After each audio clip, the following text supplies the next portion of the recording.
Dag allemaal. One of the researchers we heard from hailed from Belgium, as do my people. So, to start my TED Talk, prepare to be internationalized. Belgium is a small but mighty nation located in Western Europe. I am currently dressed in typical Western European garb, an over-stylized polo, and excessively tight jeans. Some fun Belgian facts include they're the capital of the UN, I could be imprisoned a year for not voting if I ever returned, and they lead every other nation in innovation to size ratio.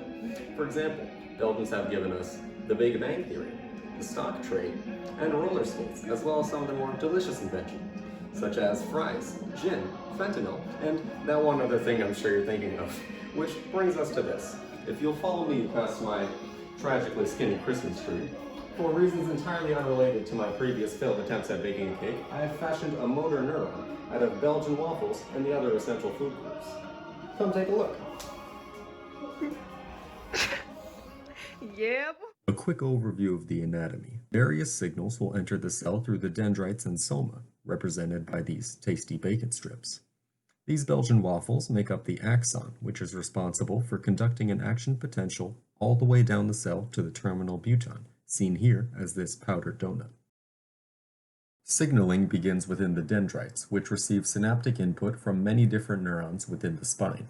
These inputs can be excitatory, increasing the likelihood of generating an action potential, or inhibitory, decreasing the likelihood. These signals will travel down to the axon hillock, where the soma meets the axon, to be compared through summation. If there is sufficient excitation to overcome the inhibition and activation threshold, an action potential will be generated. The action potential will propagate down the axon via voltage-gated ion channels.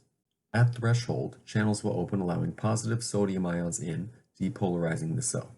This opens up different channels to allow positive ions, potassium this time, out of the cell, plus a little extra to hyperpolarize it, temporarily blocking conduction to keep everything unidirectional, because this same chocolate chip flow will occur the next square over. This signaling chain will repeat over and over, propagating all the way down the axon to the terminal buton.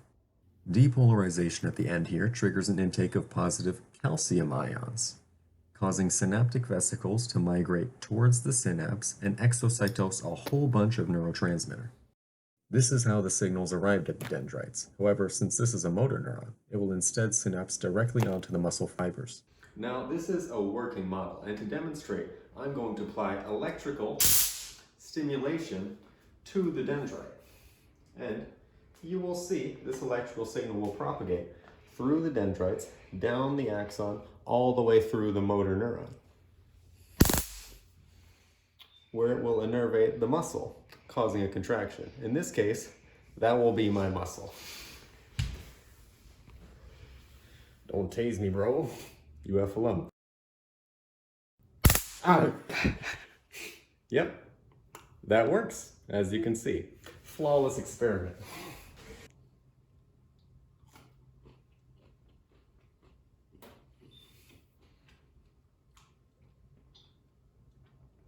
Thanks for watching. I think we all learned something here today. Good luck on your finals.